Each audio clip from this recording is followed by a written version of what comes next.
नमस्कार। आज 14 सितंबर है और हिंदी मौके पर एक खास तरह का आयोजन, खास तरह की चर्चा। और आज हमारे साथ विशेष मेहमान मौजूद हैं। हमारे साथ जो मेहमान हैं, हम उनका परिचय आपसे करा दें। हमारे साथ श्री कमर वहीद नकवी जी है, वरिष्ठ पत्रकार हैं, देश के जाने माने पत्रकार हैं। कई मीडिया संस्थानों में करीब 4 दशक का उनका अनुभव है और कई मीडिया संस्थानों में वरिष्ठ पदों पर रहकर संपादकीय संभाली है, जिम्मेदारी संभाली और हिंदी पर विशेष काम करते रहते हैं और लगातार हिंदी के प्रचार प्रसार में वो लगे हुए हैं। हमारी दूसरी खास मेहमान डॉक्टर कीर्ति काले हैं। स्वागत है कीर्ति जी आपका। नकवी जी आपका भी स्वागत है। नमस्कार जी। नमस्कार। देश की बहुत बड़ी कवित्री हैं, चर्चित कवित्री हैं और दुनिया के तमाम बड़े देशों में जाकर उन्होंने काव्य पाठ किया है। करीब 30 साल से वो काव्य मंचों पर अपनी जो बुलंदी है उसका झंडा गाड़े हुए हैं। जितनी बेहतरीन वो कवित्री हैं, उससे ज्यादा उम्दा वो मंच संचालक भी हैं। तो दोनों ही भूमिकाओं ने आप लोगों ने उन्हें बहुत देखा है, सराहा, स्नेह दिया है। कीर्ति जी आज हमारे साथ मौजूद रहेंगे और हम लोग हिंदी पर चर्चा करेंगे। हमारी तीसरी मेहमान है डॉक्टर ममता पाठक शर्मा जी। ममता जी आपका भी स्वागत है। मध्य प्रदेश के जौरा में शासकीय महाविद्यालय में वो हिंदी पढ़ाती हैं, हिंदी साहित्य में पीएचडी हैं और विभागाध्यक्ष भी हैं हिंदी की। तो आज इस चर्चा में ममता जी भी लगातार हमारे साथ अगले 1 घंटे तक कार्यक्रम में जुड़ी रहेंगी। चौथे हमारे मेहमान जो बेहद खास हैं डॉक्टर वेद प्रताप वैदिक जी। उनको भी इस कार्यक्रम का हिस्सा बनना है, लेकिन किसी तकनीकी वजह से वो फिलहाल हमारे साथ नहीं जुड़ पाए हैं। हम कोशिश जारी रखेंगे कि उन्हें जल्दी जल्दी हम जोड़ें और इस कार्यक्रम का हिस्सा बनाएं। स्वागत है आप सभी लोगों का एक बार फिर से। शुरुआत करते हैं नकवी जी आपसे। सभी को प्रणाम करती हूँ मैं, हमारे साथ जुड़े हुए सभी साथी और फेसबुक के सभी साथियों को मैं नमस्कार, अभिनंदन करती हूँ। नमस्कार।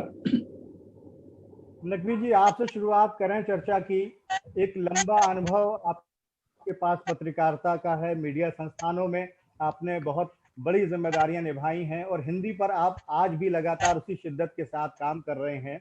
ये हिंदी दिवस हो या हिंदी पखवाड़ा या हिंदी सप्ताह, इस तरह के आयोजनों से हिंदी को स्थापित करने में, हिंदी के प्रचार प्रसार में कितनी मदद मिलती है या अब ये एक रस्म अदायगी भर रह गया है? देखिए, जहां तक मैं बेबाकी के साथ कहूं तो ऐसे दिवस या ऐसे पखवाड़े मनाने से हिंदी का कोई भला नहीं हुआ। 70 साल से हम लोग हिंदी दिवस मनाते आ रहे हैं और हिंदी का उससे कोई विशेष भला नहीं हुआ।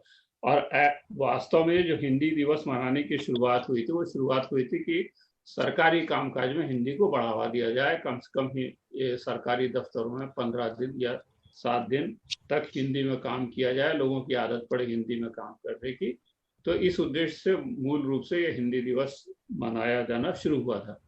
लेकिन सरकारी दफ्तरों में हिंदी बिल्कुल हिंदी में जो कामकाज है व्यवहारिक रूप से बिल्कुल शुरू नहीं हो पाया। उसमें बहुत सारी समस्याएं हैं। एक समस्या ये है कि भारत के बहुत से प्रांत हैं जो हिंदी नहीं समझते, तो वहां पर हिंदी को लेकर के एक तरह का प्रतिरोध है। तो एक ये समस्या है। दूसरी जो बहुत बड़ी समस्या वो समस्या है वो शब्दावली की। जो शब्दावली सरकारी हिंदी की बनाई गई है, वो शब्दावली ऐसी है जो बहुत से लोगों को समझ में नहीं आती। हम लोग 40 से 1 साल से पत्रकार हैं और हमको भी समझ नहीं आती। और मैं आपको बताऊं एक छोटी सी घटना कि मुझे जब ममता बनर्जी रेल मंत्री थी तो उन्होंने रेलवे की हिंदी सलाहकार समिति में मुझे नॉमिनेट किया। तो मैंने पहला सवाल वहां पे यही रखा है कि भाई आपका जो रेल बजट हिंदी में होता है वो हमको समझ में नहीं आता, तो इतनी कठिन हिंदी आप क्यों आप लोग इस्तेमाल करते हो। तो उसके बाद उस साल ये हुआ कि अच्छा ठीक है, इस बार वो काम मुझे दिया गया कि आप हिंदी आसान कर दीजिए, पिछला रेल बजट ले लीजिए, उसकी हिंदी आसान करके हमें नमूने के तौर पे दे दीजिए। तो वो मैंने दे दिया और अगले साल जो रेल बजट आया वो काफी अच्छा था, बहुत उसमें आसान हिंदी लिखी हुई थी। लेकिन उसके बाद वो ममता बनर्जी रेल मंत्री रही नहीं। उसके बाद वो सारी जो कवायद थी वो खत्म हो गई। रेल बजट वापस अपनी कठिन हिंदी के ढर्रे पे आ गया। तो कहने का मतलब यह है कि हम पत्रकार लोग जो कठिन से कठिन शब्दावली होती है समाचार की या तथ्यों की, उसको हम आसान हिंदी में पूरे देश की जनता तक पहुंचाते हैं। सरकारी दफ्तर ये काम नहीं कर पाते हैं और इसलिए जो सरकारी कामकाज है वहां हिंदी चल नहीं पाई। नहीं, बड़ा महत्वपूर्ण बिंदु उठाया आपने। कहीं ना कहीं फर्क दिखता है सरकार की अपनी हिंदी में और आम भाषा और व्यवहारिक हिंदी में। कीर्ति जी, अगर यही सवाल मैं आपसे पूछूं कि हम किस दिशा में बढ़ रहे हैं, अगर हिंदी की दशा की बात करें और दिशा की बात करें, तो क्या मौजूदा स्थिति आप देखती हैं? राघवेंद्र जी, मैं बहुत स्पष्ट रूप से कहना चाहती हूँ कि जब तक अपनी भाषा के प्रति हमारे मन में गौरव की भावना उत्पन्न नहीं होगी, तब तक सरकारी तौर पर कितने भी प्रयास कर लिए जाएं, वो सफल नहीं हो सकते। हम जब तक हिंदी को रोजगार की भाषा नहीं बनाएंगे, हिंदी में पढ़े हुए बच्चे को आसानी से रोजगार नहीं मिलेगा, तब तक मैं स्वयं हिंदी की कवयित्री हूँ, लेकिन मैं अपने बच्चों को अंग्रेजी माध्यम में पढ़ाने के लिए विवश हूँ, क्योंकि मुझे उनका भविष्य देखना है। तो इसलिए जब तक हम बच्चों को हिंदी माध्यम में पढ़ाकर उनके मन में गौरव की भावना अपने भाषा के प्रति उत्पन्न नहीं करेंगे, तब तक सरकारी तौर पर कितने भी दिन मना लिए जाएं, कितने भी उत्सव मना लिए जाएं हिंदी के, लेकिन वो उतनी कारगर साबित नहीं हो सकते हैं। एक छोटी सी मैं बात बताऊं, हिंदी को बढ़ावा देने के लिए फिल्मों ने बहुत अच्छा योगदान दिया है। मैं जब भी विदेशों में जाती हूँ तब मुझे ये प्रतीत होता है कि हमारे हिंदी फिल्मों ने जिस तरह से बढ़ावा दिया है बाहर के देशों में हिंदी को लेकर, उतनी हमारी सरकार भी नहीं दे पाई है। लेकिन फिर भी प्रयास जारी है, और प्रयास हम हिंदी, जैसे बैंकिंग में हिंदी काफी हद तक आ चुकी है।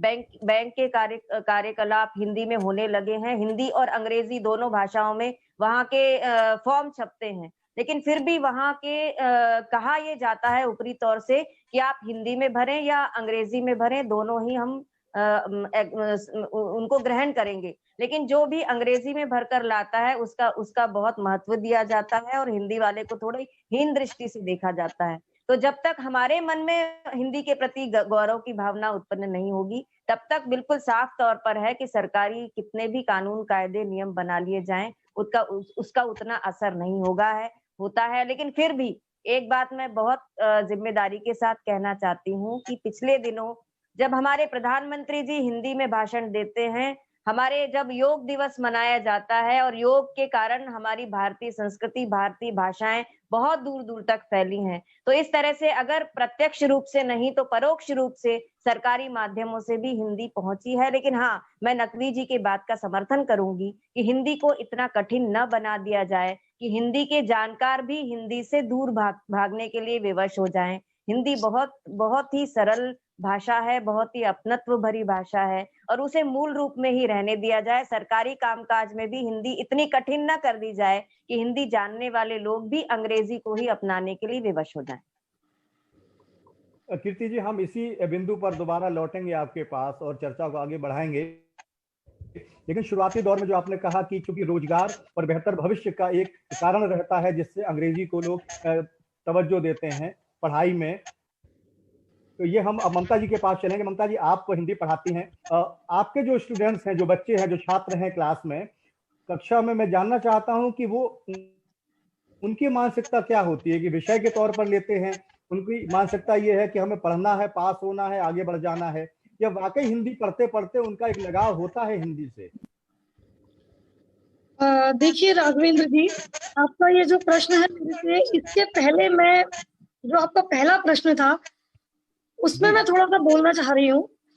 एक चीज मेरे दिमाग में आ रही है, जैसा नकवी सर ने अभी बोला और कीर्ति मैडम भी अभी जो बोल रही थी, उसी संदर्भ में, उसी तारतम्य में मैं बात को आगे बढ़ाते हुए इस बात की ओर आप सभी का ध्यान आकृष्ट करना भी कि दिवस जो मनाए जाते हैं वो हमेशा कमजोर लोगों के लिए मनाए जाते हैं। महिला दिवस हम मनाते हैं या मजदूर दिवस हम मनाते हैं, और अब आज जैसे हम हिंदी दिवस मना रहे हैं, तो हम खुद स्पष्ट तौर पर ये स्वीकार कर रहे हैं कि कहीं ना कहीं हिंदी की दशा बहुत खराब है, कमजोर है, और चूंकि वो कमजोर है इसीलिए आज हम दिवस के रूप में उसे मनाने के लिए यहाँ एकत्रित हुए हैं और उसी विषय पर हम बात कर रहे हैं। एक बात ये हुई। दूसरी बात ये है कि दबी जुबान में हम ये भी स्वीकार कर रहे हैं कि हिंदी की दशा खराब है क्योंकि उसका दिवस मन रहा है। ये स्वीकार्यता हिंदी की कमजोर स्थिति में सुधार की दिशा में पहला कदम होता है, और इसी वजह से हिंदी दिवस या हिंदी पखवाड़ा मनाना एक रस्म अदायगी कहना भी थोड़ा सा गलत है। मतलब ऐसा मान लीजिए कि हिंदी दिवस मनाया जाना हिंदी प्रेमियों के लिए वैसा ही है जैसे प्रेमी युगलों या एकलों के लिए वैलेंटाइन डे मनाना। तो वैलेंटाइन डे मनाना, हालांकि प्रेम उसमें हो या ना हो, लेकिन एक दिन के लिए उत्साह का संचार जरूर होता है, जैसे आज हिंदी दिवस मना के हम उत्साह का संचार कर रहे हैं। दूसरा जो आपका प्रश्न है राघवेंद्र जी, मैं उस पर आती हूँ। आपने मुझसे पूछा कि हिंदी में दिलचस्पी की वजह से छात्र हिंदी विषय चुनते हैं या उनका लगाव है या उनकी मजबूरी है या फिर डिग्री पाने के लिए वो चुनते हैं। तो इस विषय में मैं स्पष्ट तौर पर आपको ये कहना चाहूंगी कि विषय के रूप में हिंदी छात्रों की पहली पसंद इसलिए है कि कम समय में और कम मेहनत में वह परीक्षा पास करने की उम्मीद दिलाती है। उन्हें लगता है हिंदी सरल है और अक्षर ज्ञान और बोलचाल में वह बहुत आसानी से इसको सीख सकते हैं, लिख सकते हैं, इसलिए वे हिंदी विषय का चुनाव बड़ी आसानी से कर लेते हैं। लेकिन जब हेलो जी ममता जी, आपकी आवाज मिल रही है, बोलिए। और भाषा के रूप में हिंदी से वो उतने ही दूर रहते हैं जैसे एक नास्तिक आदमी धर्म से दूर रहता है। मेरी बात आप समझ रहे हैं? सच तो ये है कि हिंदी भाषा से उनकी ये दूरी जो है उसकी जिम्मेदार वो लोग स्वयं नहीं है, हमारी सरकारें जिम्मेदार है। हमारी जो व्यवस्था है, जो शुरुआत से जब विद्यालय स्तर पर कोई व्यक्ति बच्चा होता है वहां से जो कमजोरी शुरू होती है वो अंत तक जो जा रही है कि वो हिंदी को बड़ा सरल, सहज और बड़े ही सीधे रूप में ले रहे हैं कि हिंदी ले लिया तो एग्जाम वो पास कर ही लेंगे या इम्तिहान उनका पास हो ही जाएगा। जी। और अध्यापन और लेखन के अलावा मुझे नहीं लगता कि हिंदी भाषा के पास अभी काले मैडम भी अभी बोली ये बात कि जैसे वो खुद एक कवियत्री है, वो ऐसा महसूस करती हैं, ऐसा वो अनुभव कर रही हैं कि हिंदी भाषा के पास केवल लेखन और अध्यापन के अलावा रोजगार देने के लिए और कोई रोजगार उन्मुखी कुछ उनके पास अगला वो चरण नहीं है जिससे कि बच्चे ये सोचे कि हाँ मैं हिंदी में एमए करके, पीएचडी करके या नेट करके और भी कर लूंगा। वैदिक जी कार्यक्रम से जुड़ गए हैं। वैदिक जी, बहुत बहुत स्वागत है आपका इस कार्यक्रम में। हमारी ओर से भी नमस्कार पहुंचे वैदिक सर को। नमस्कार वैदिक जी। नमस्कार वैदिक जी। वैदिक जी, आपको आवाज मिल रही है हम लोगों की? वैदिक जी का ऑडियो शायद बंद है। ऑडियो, हाँ ऑडियो बंद है। ऑडियो ऑन करवा दीजिए। वैदिक जी जल्दी जुड़ेंगे, मेरे ख्याल से ऑडियो में कुछ दिक्कत आ रही है। नकवी जी, जो बात अभी ममता जी कह रही हैं ये एक बड़ा पहलू है, लेकिन अगर हम रोजगार की ही बात पर आए तो ये एक मानसिकता बन गई है। हालांकि अंग्रेजी का वर्चस्व जो है, जो उसकी निर्भरता है, वो लगातार बढ़ती जा रही है। तो ऐसे में क्या हिंदी के रोजगार के अवसर बराबर खड़े हो सकते हैं? देखिए, कोई भी भाषा, जो ये बात बिल्कुल सही है कि कोई भी भाषा जो रोजगार नहीं दे सकती वो चल नहीं सकती आगे। तो भाषा का जो उपयोगिता का सिद्धांत है कि भाषा सिर्फ बोलने, चालने, बरतने तक ही नहीं है, उसका वो उपयोगी होनी चाहिए और वो हर मोर्चे पर उपयोगी होनी चाहिए। तो आज के समय में हम थोड़ा सा एक दूसरी परिस्थितियों का मेरा कहने का मतलब है कि टेक्नोलॉजी, अब हम जिस तरह की टेक्नोलॉजी में हैं, जैसे इंटरनेट का विस्तार हुआ है और जैसे हम इंटरनेट पे हर चीज के लिए निर्भर हो रहे हैं, ऐसे में हिंदी या दुनिया की कोई भी भाषा वो इंटरनेट के सहारे ही आगे बढ़ेगी, ये हमको मान के चलना चाहिए।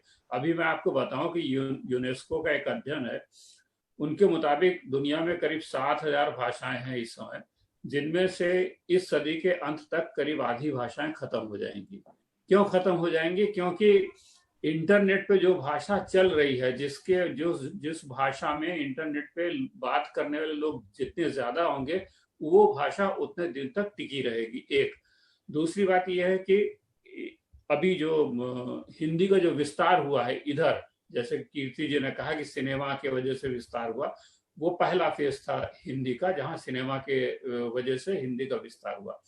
दूसरा जो चरण था वो टेलीविजन के जरिए विस्तार हुआ, जहां पर आप दूरदर्शन के काल से देखिए कि महाभारत या रामायण या हम लोग या बुनियाद, इस तरह के जो सीरियल थे, जिनको दूर दराज तक और गैर हिंदी भाषी क्षेत्रों में भी लोगों ने बहुत देखा। उसके बाद हिंदी की खबरें, फिर अभी जो हिंदी के मनोरंजन चैनल हैं जितने, उन पे जो धारावाहिक चलते हैं, तो उन्होंने हिंदी का एक बहुत बड़ा विस्तार किया। और चूंकि पहले टेक्नोलॉजी नहीं थी, केबल के कारण दूरदर्शन टीवी की पहुंच सीमित थी, डीटीएच के आने के कारण टीवी की पहुंच अब गांव-गांव तक हो गई है, बिजली भी गांव तक पहुंच गई, तो विस्तार हुआ।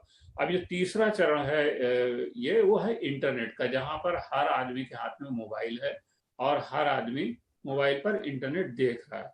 अभी केपीएमजी की रिपोर्ट के मुताबिक सन 2021 तक इंटरनेट के जो लोग होंगे वो करीब 74 करोड़ लोग भारत में इंटरनेट इस्तेमाल करेंगे। उसमें से 54 करोड़ लोग हिंदी या भारतीय भाषाओं के होंगे और केवल 20 करोड़ लोग होंगे जो अंग्रेजी के होंगे। अब भारतीय भाषाओं और हिंदी में जो इंटरनेट पे का इस्तेमाल करने वालों की तादाद है वो 18% उसकी वृद्धि दर है, जबकि अंग्रेजी में ये वृद्धि दर 3% है। समझ रहे, एक ही आंकड़ा है। दूसरा मैं आंकड़ा और दूंगा, बहुत इंटरेस्टिंग आंकड़ा है कि जो इंटरनेट पे विज्ञापन दाता हैं, विज्ञापन दाताओं का जो अध्ययन है उसके मुताबिक इंटरनेट पे 88% विज्ञापन जो भारतीय भाषाओं या हिंदी भाषा में आते हैं वो ज्यादा उनका प्रभाव पड़ता है, वो ज्यादा असर उनका होता है और उसके जरिए लोग ज्यादा खरीदारी करते हैं।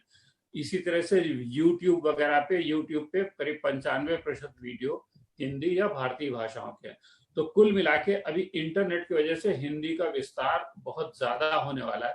और जो रोजगार की बात है, तो हो सकता है कि वो परंपरागत रोजगार नहीं मिले, कि यानी आप आईएएस अफसर नहीं बन पाए, आईपीएस अफसर नहीं बन पाए, उसके लिए अंग्रेजी बहुत जरूरी है।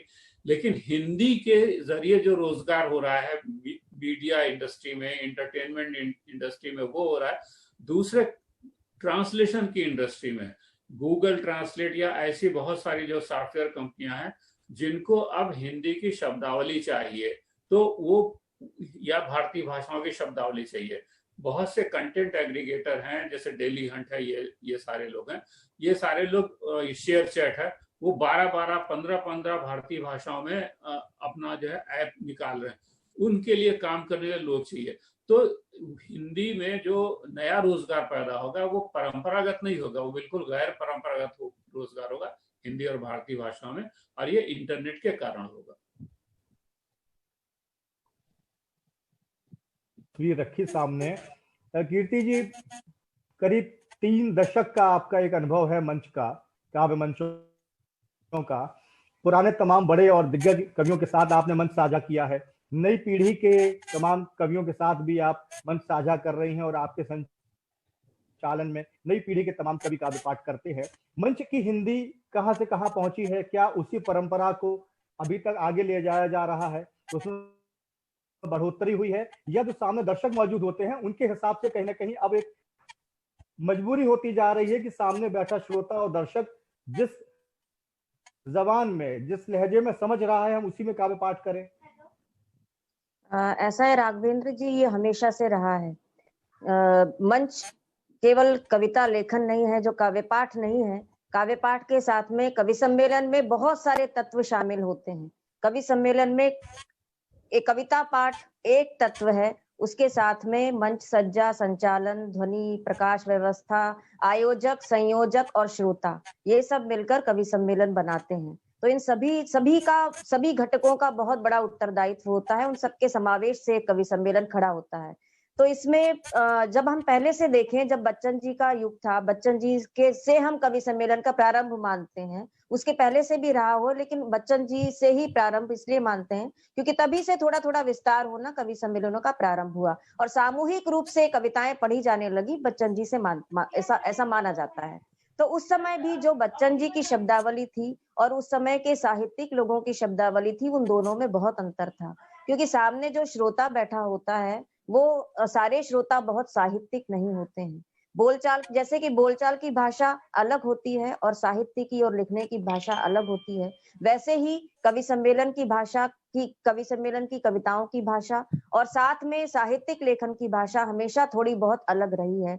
लेकिन फिर भी दोनों में एक संतुलन बनाने की बहुत आवश्यकता होती है दिनकर जी, उसके बाद नीरज जी, रंग जी, नेपाली जी और अभी के जो कवि हैं उन सब में भाषा में परिवर्तन समय के साथ साथ होता रहा है। जैसे कि जीवन में परिवर्तन होता है, जीवन में जिस तरह की भाषा में परिवर्तन होता रहता है, जैसे कि ये भाषा तो एक नदी के प्रवाह की तरह है। नदी का प्रवाह अगर रुक जाएगा तो वो भाषा भी वो नदी का पानी सड़ जाएगा। वैसे ही भाषा अगर प्रवाहित रहेगी तो वो विकसित होती रहेगी, उसमें दूसरे भाषाओं के शब्द भी मिलते रहेंगे। तो भाषा परिवर्तित होती रहती है और उसके साथ युग के साथ में कवि को भी अपनी भाषा में परिवर्तन करना बहुत आवश्यक होता है। अगर हम पहले पंत जी की भाषा देखें तो अभी अगर श्रोता को पंत जी की कविता मंच से सुनाई जाएगी तो वो कहेगा कि ये कौन सी भाषा में आप सुना रहे हैं, तो उसे समझ में ही नहीं आएगी। इसलिए एक संप्रेषण श्रोता और कवि में होना चाहिए, तो इसलिए भाषा बदलती रहती है। अब अंग्रेजी के शब्द बहुत सारे कविताओं में आने लगे हैं क्योंकि सामने बैठे हुए श्रोता अंग्रेजी माध्यम से पढ़े हुए होते हैं और कवि भी बहुत सारे अंग्रेजी माध्यम से पढ़ लिख कर आते हैं, तो एक बोलचाल की भाषा में वो कविता लिखते हैं। लेकिन कवियों का दायित्व बहुत अधिक है क्योंकि वो मंच पर विराजमान होते हैं, श्रोताओं से थोड़ी ऊपर विराजमान होते हैं, उनका उत्तरदायित्व श्रोताओं से बहुत अधिक होता है। तो मैं बहुत जिम्मेदारी के साथ कहना चाहती हूँ कि हमारे कवियों का दायित्व बहुत अधिक है। वो अपनी भाषा को बहुत संयमित रखें, भाषा ऐसी हो कि वो कवियोचित भाषा हो, साधारण भाषा नहीं है।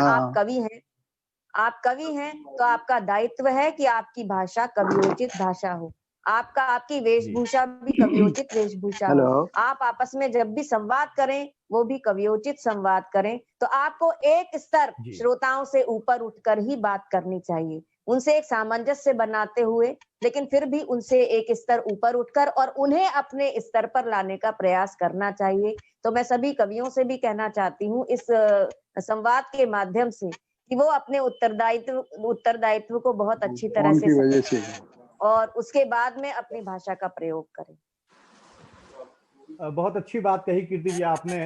और एक वो दौर था जब कहीं पर मुशायरा या कवि सम्मेलन होता था तो माँ अपने बच्चे को स्कूल ना भेज के उस कार्यक्रम में भेजती थी और शायद तब उस माँ की ये मानसिकता होती थी कि कवि सम्मेलन और मुशायरे में बच्चा वो तमाम बातें सीख सकता है जो एक दिन अगर स्कूल नहीं जाएगा तो शायद वहां सीखने को नहीं मिलेंगे।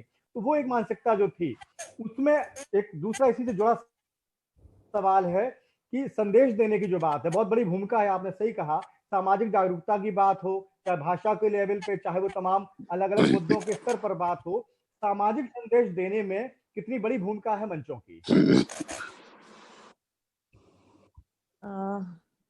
राघवेंद्र जी, बिल्कुल आपने सही कहा कि कवि सम्मेलन के मंच और मुशायरों के मंच बहुत बड़ी भूमिका निभा सकते हैं और निभाते भी रहे हैं। जब नीरज जी ने ये गीत सुनाया कि छुप छुप अश्रु बहाने वालों, मोती व्यर्थ लुटाने वालों, कुछ सपनों के मर जाने से जीवन नहीं मरा करता है, तो बहुत सारे युवाओं में आशा का संचार होता है। और वो जब इस रचना को सुनते हैं तो जो निराश हो जाते हैं, जो युवक निराश हो जाते हैं, जो युवतियां अपने जीवन से निराश हो जाती हैं, वो भी ये सोचने लगती हैं कि अगर हमारा एक सपना टूट गया तो क्या हुआ, 1000 सपने हमारे सामने खड़े हुए हैं हमारा स्वागत करने के लिए। तो इस तरह की प्रेरणादायक कविताएं मंचों से होनी चाहिए और आज भी होती हैं। लेकिन एक बात मैं बहुत स्पष्ट रूप से कहना चाहती हूँ कि हिंदी के कवि सम्मेलन और मुशायरों में इसलिए थोड़ी बहुत गिरावट आई है। पूरी तरह से तो मैं नहीं कहूंगी क्योंकि मेरे जैसे लोग भी आज मंच पर हैं और मेरे जैसे तमाम लोग मंच पर हैं जो साहित्य को लेकर चलते हैं। लेकिन इसमें जब से लाफ्टर का घालमेल शुरू हुआ है, हिंदी कवि सम्मेलन और मुशायरों के मंच पर लाफ्टर के जो जोक सुनाने वाले लोग हैं उनका जब से घालमेल शुरू हुआ है, तब से कवि सम्मेलन और मुशायरों में कविताएं अपने स्तर से थोड़ी सी, पहले के स्तर से थोड़ी सी कम हुई हैं। क्योंकि जब आप लाफ्टर फेम के जो लोग हैं उनका फोटो बहुत बड़े बड़े पोस्टर पर बड़ा छापेंगे और जो डॉक्टर कुंवर बेचैन जी जैसे लोग हैं, श्री लक्ष्मी शंकर बाजपेयी जी जैसे लोग हैं जो कविता को लेकर मंच पर आते हैं, डॉक्टर कीर्ति काले जैसे लोग हैं, उनका फोटो और उनका नाम छोटे छोटे अक्षरों में छापेंगे। तो किस तरह से ऑडियंस को, किस तरह से श्रोताओं को एक संदेश पहुंचेगा और उसी तरह के श्रोता कवि सम्मेलन और मुशायरों में आएंगे।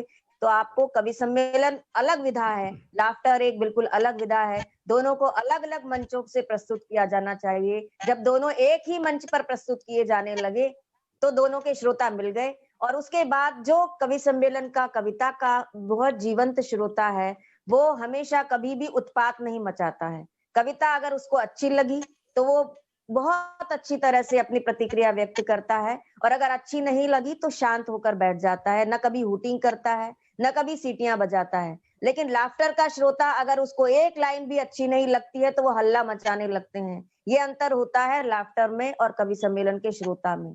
तो इसी तरह से उन दोनों के कलाकारों में भी बहुत इसी तरह का अंतर होता है। तो दोनों ही विधाएं अलग हैं। मैं ये नहीं कहना चाहती कि लाफ्टर गलत है या खराब है।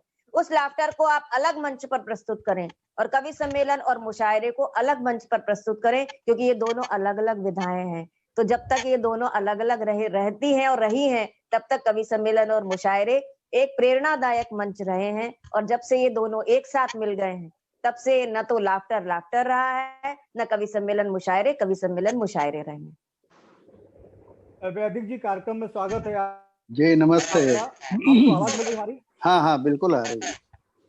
अभी तक जो चर्चा की हमने मेहमानों के साथ, वो इस दिशा में जा रही थी कि क्या इसलिए हिंदी की अनदेखी की जाती है कि रोजगार के अवसर हिंदी में कम है? क्या अंग्रेजियत इसलिए हावी हो रही है कि अंग्रेजी पढ़कर रोजगार के अवसर ज्यादा मिल सकते हैं? ये एक मानसिकता। और दूसरा इससे अलग एक सवाल ये है कि सरकार के स्तर पर जो कवायद होती है हिंदी को स्थापित करने की, चाहे वो समितियों में सदस्यों की नियुक्ति को लेकर, चाहे वो हिंदी पखवाड़ा और हिंदी सप्ताह मनाने की कवायद हो, कैसे देखते हैं इस पूरी कसरत को आप? देखिए, मैं तो ये मानता हूँ कि हिंदी दिवस को अंग्रेजी हटाओ दिवस के तौर पर मनाना चाहिए, क्योंकि जब तक अंग्रेजी का दबदबा रहेगा हिंदुस्तान में, न हिंदी बढ़ेगी न दूसरी भारतीय भाषाएं बढ़ेंगी। हिंदी और अन्य भारतीय भाषाओं में भी सहयोग और प्रेम तब तक नहीं बढ़ेगा जब तक कि अंग्रेजी नहीं हटेगी। अंग्रेजी एक फर्जीवाड़ा है, एक नकली सेतु है, एक नकली पुल है भारतीयों के बीच में। इस नकली पुल को तोड़ना होगा, इसको खत्म करना होगा। ये काम करने के लिए कोई गांधी जैसा, कोई लोहिया जैसा या कोई मेरे जैसा आदमी इस देश का प्रधानमंत्री होना चाहिए। ये मामूली हैसियत के लोग भारत के प्रधानमंत्री बन जाते हैं, जिनको न तो कोई समझ है, न कोई जिनके पास दृष्टि है, न जिनके पास साहस है, कुछ भी नहीं है। अब तक जितने प्रधानमंत्री भारत के हुए हैं, कई मेरे परम मित्र रहे हैं, परम मेरे आदरणीय रहे हैं, मेरे बड़े भाई की तरह रहे हैं कुछ प्रधानमंत्री तो। लेकिन मुझे कहते हुए बड़ा अफसोस होता है कि उनमें हिम्मत ही नहीं है कि वो अंग्रेजी के खिलाफ बोलें, क्योंकि वो विदेशी भाषा के नाम पर अंग्रेजी के अलावा कुछ जानते ही नहीं है। उन्होंने दुनिया में अंग्रेजी देशों के अलावा अन्य देशों में कभी उनका रहना, पढ़ना, पढ़ाना, लिखना ये हुआ ही नहीं। मैं तो बचपन से कई भाषाएं विदेशी जानता रहा हूँ। संस्कृत जानता था, इंदौर में रहने के कारण मराठी और गुजराती जानता हूँ। हिंदी मेरी मातृभाषा है ही। उसके अलावा मैंने जर्मन पढ़ी, रूसी पढ़ी, फारसी पढ़ी, और अंग्रेजी में मेरे कई ग्रंथ हैं और दर्जनों मेरे रिसर्च पेपर्स हैं।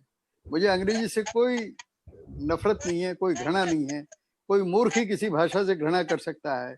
विदेशी भाषाएं सीखना चाहिए, लेकिन भारत में अंग्रेजी का वर्चस्व, दबदबा इस कदर मजबूत है कि हम भी लोग जो हिंदी के लिए बहस करते हैं, अपने बैंक में जाके दस्तखत अंग्रेजी में करते हैं, सारे दस्तावेज अंग्रेजी में भरते हैं। शर्म नहीं आती।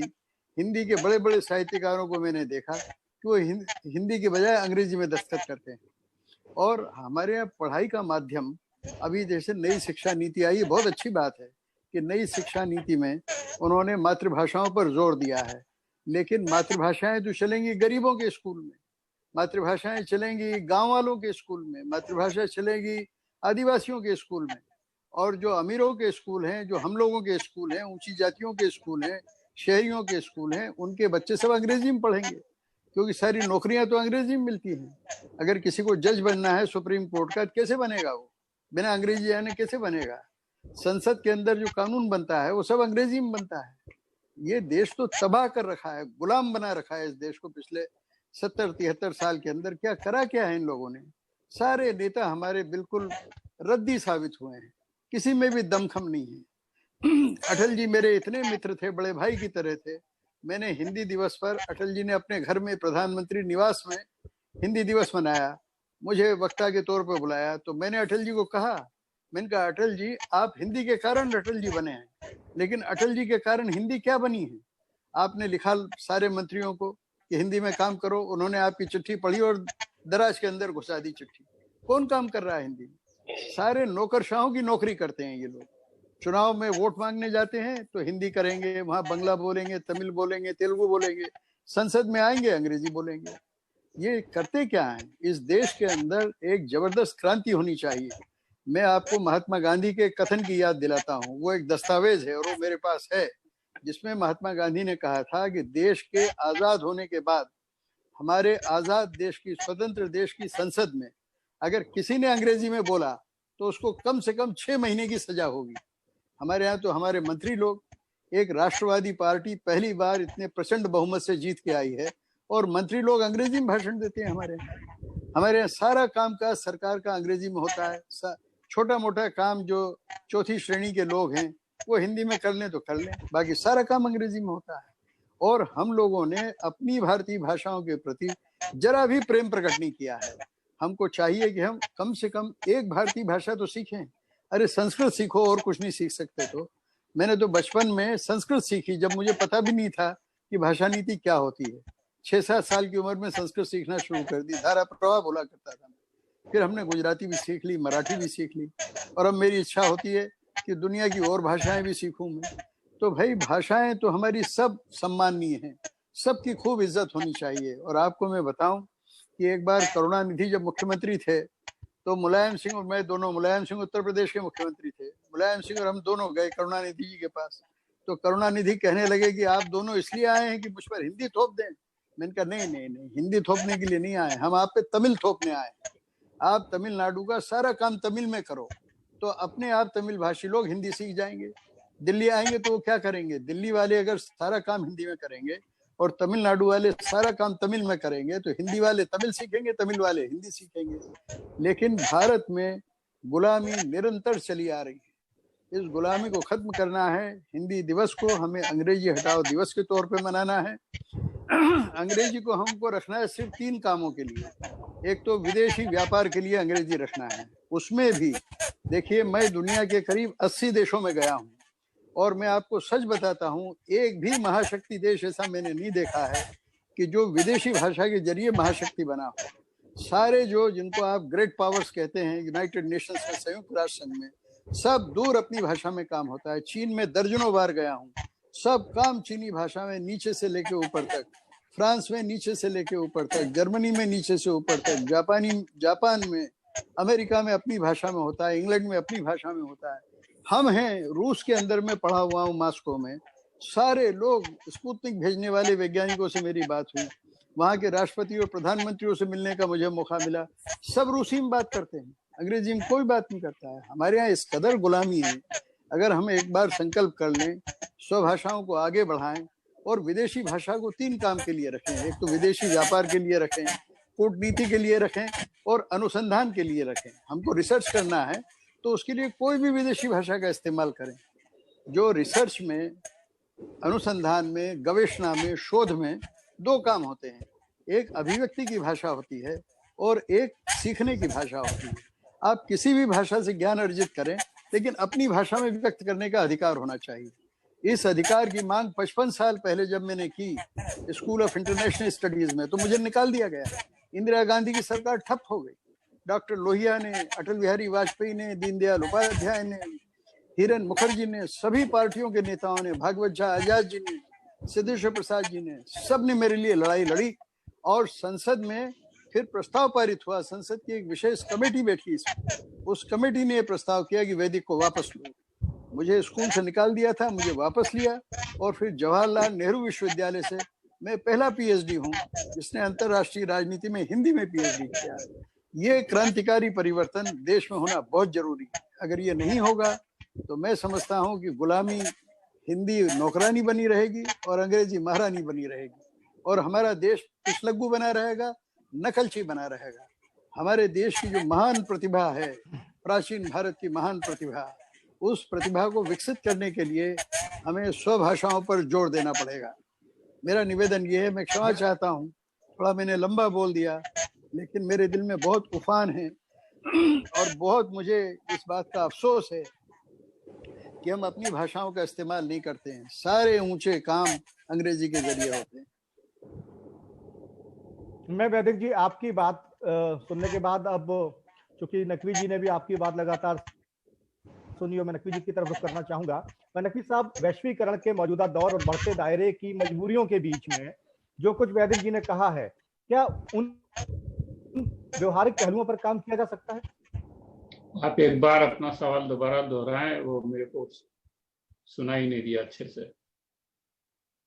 मेरा सवाल यह है सर कि वैश्वीकरण के मौजूदा दौर और बढ़ते दायरे की मजबूरियों के बीच में जो बातें वैदिक साहब ने कही हैं, क्या उन व्यवहारिक पहलुओं पर काम किया जा सकता है? कितनी संभावना है? देखिए, जैसे कि जब चूंकि टेक्नोलॉजी जैसे बढ़ती है, मैंने पहले भी कहा था कि उसके कारण कैरियर जो है अब टेक्नोलॉजी है, मतलब वाहन जो है भाषा का अब टेक्नोलॉजी है। तो टेक्नोलॉजी का जैसे जैसे विस्तार होगा और जैसे जैसे उस भाषा के बोलने वाले बढ़ेंगे और जैसे जैसे उस भाषा में कारोबार ज्यादा होगा, व्यापार ज्यादा होगा, मुनाफा ज्यादा होगा, तो कंपनियां, बड़ी कंपनियां, छोटी कंपनियां सब उसमें काम करना शुरू करेंगी और उसके हिसाब से उस भाषा की अपनी प्रगति होगी।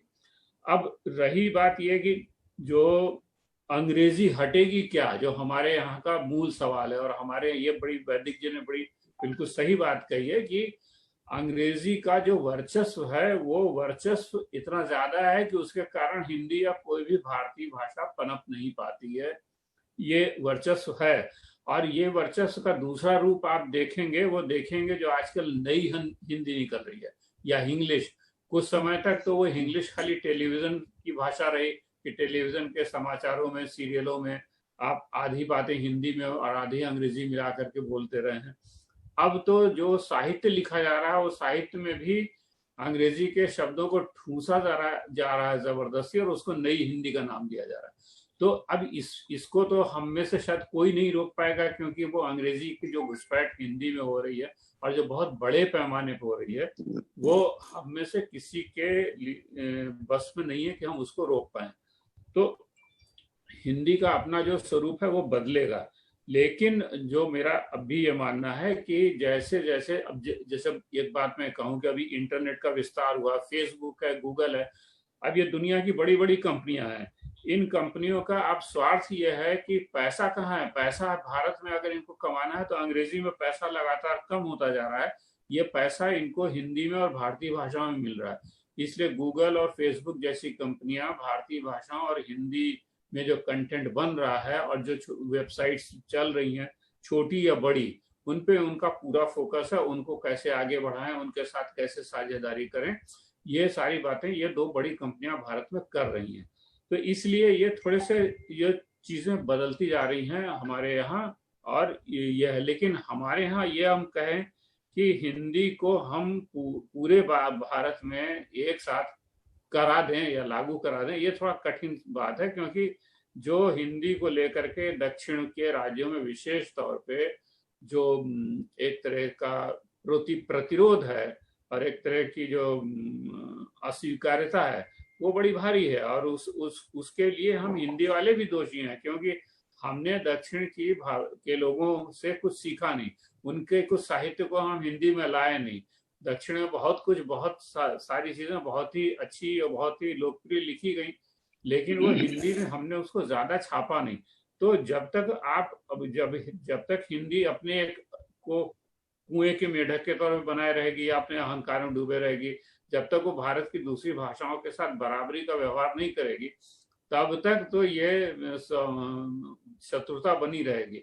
और जब तक ऐसा नहीं होता, जब तक पूरे भारत के लिए एक कामकाज की भाषा सब लोग स्वीकार नहीं कर लें, तब तक अंग्रेजी के वर्चस्व को हम ढकेल नहीं सकते। क्योंकि अभी तो सब लोग ये कहते हैं कि ठीक है, हम हिंदी में काम नहीं करेंगे, अंग्रेजी में करेंगे, अंग्रेजी में काम करके काम चला लेते हैं।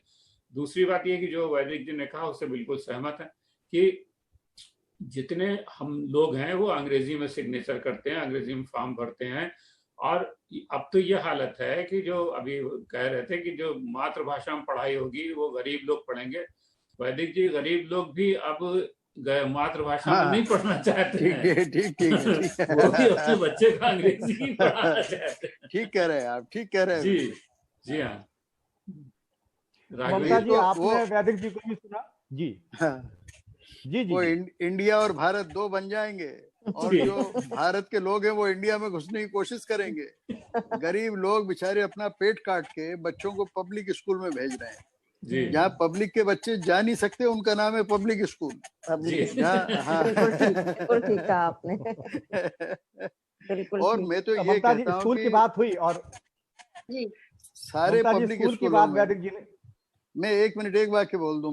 मेरा निवेदन तो यह है कि नई शिक्षा नीति का मैं स्वागत करता हूं, और मैंने अपने नए शिक्षा मंत्री को भी कहा। सबसे पहले तो राजीव गांधी ने जब नरसिंह राव जी को मानव संसाधन मंत्री बनाया तो राष्ट्रपति भवन में मैं भी नरसिंह राव जी के साथ गया हुआ था, वो मेरे परम मित्र थे। तो हम जब कार में बैठे तो राव साहब को मैंने कहा कि आपने राजीव को कहा नहीं कि मानव संसाधन क्या होता है? अरे मनुष्य क्या संसाधन होता है? आप कहिए शिक्षा मंत्री की शपथ लूंगा। मैंने कहा मैं आपकी जगह होता तो मैं शपथ ही नहीं लेता, मैं नीचे बैठा रहता, राष्ट्रपति के पास जाता ही नहीं। कहने लगे मैं क्या करूं वैदिक जी, आप कांग्रेस में होते तो आप भी मेरे जैसे ही करते। तो अब मुझे बड़ी खुशी है कि हमारे मित्र निशंक को अब शिक्षा मंत्री कहा जाएगा। लेकिन दिक्कत वही है जो अभी हमारे बंधु ने कही ना बात, कि वो गरीब लोग भी अपना पेट काट के बच्चों को इसलिए अंग्रेजी स्कूलों में भेजते हैं कि भाई नौकरियां तो अंग्रेजी से मिलनी है, हिंदी से तो नौकरी मिलनी नहीं, क्या करेंगे। इसलिए हमारे सारे स्कूलों में यह अनिवार्य होना चाहिए कि किसी भी तथाकथित पब्लिक स्कूल में अंग्रेजी माध्यम से नहीं पढ़ाया जाएगा। अंग्रेजी अनिवार्य नहीं होगी। जिसको पढ़ना है स्वेच्छा से विदेशी भाषाएं पढ़े, और एक नहीं 4 विदेशी भाषाएं पढ़े, जैसे कि मैंने पढ़ी। बचपन में 10 साल की उम्र में मैंने जर्मन पढ़ ली थी। जब मैं स्कूल ऑफ इंटरनेशनल स्टडीज में आया तो मैंने फारसी पढ़ी, मैंने रशियन पढ़ी, मैंने और भाषाएं पढ़ी। क्या उसमें बुराई है विदेशी भाषाएं पढ़ने में? लेकिन थोपना नहीं चाहिए बच्चों में बिल्कुल। वैदिक जी, ममता जी के पास चलता हूँ। ममता जी, आपने सुना, नकवी साहब की बात भी सुनी और वैदिक साहब की बात भी सुनी। आप तो हिंदी पढ़ाते हैं, शिक्षक हैं। आप बताइए कि स्कूल के अंदर का, जो कॉलेज के अंदर का एक माहौल होता है, छात्रों के बीच का जो माहौल होता है, जो अंग्रेजियत हावी ना हो। अंग्रेजी अगर वो पढ़ना चाहते हैं, सीखना चाहते हैं, स्वागत है, अच्छी बात है, उनको आनी चाहिए। लेकिन हिंदी की अनदेखी की कीमत पर ऐसा हो, वो कहीं ना कहीं खलता है, खटकता है। वैदिक सर और नकवी सर को संबोधित करते हुए मैं ये कहना चाहती हूँ सर कि मैं खुद हिंदी की प्राध्यापक हूँ। मैं हिंदी का बहुत सम्मान करती हूँ सर, पर आप बताइए मैं हिंदी का सम्मान करने के अलावा क्या कर सकती हूँ?